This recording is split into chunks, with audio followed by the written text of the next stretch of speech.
ইস, অনেক আম খেতে ইচ্ছে করছে, তাই চলে আসলাম আম খেতে। চলো সুন্দর করে আমটা কেটে নেই। কি রে, কাটছে না কেন? আবারও চেষ্টা করি। ইস, কাটছে না তো। মনে হচ্ছে ছুরিতে ধার নেই।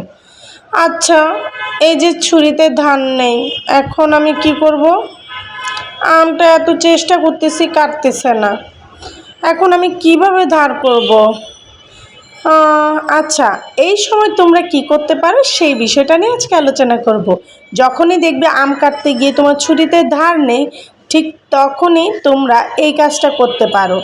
এতে করে ইমিডিয়েটলি তুমি ছুরিতে ধারও পেয়ে গেলে এবং কাটাকাটিতে সুবিধা হয়ে গেল। চলো কিভাবে ধার করি দেখায় আসি। এক চুটকিতে হয়ে যাবে। Let's go. চলো। আম্মু, জিব্বাটা বের করো তো। আবার কি নাটক শুরু করছে রে? নে। কি রে, কি করতেছে? এই তো হয়ে গেছে। চলো, এবার চলো আমরা আমটা কেটে দেখি। ওয়াও, দেখছো কি সুন্দরভাবে আমটা কেটে গেল। তার মানে ছুরিতে ভালোই ধার হয়েছে।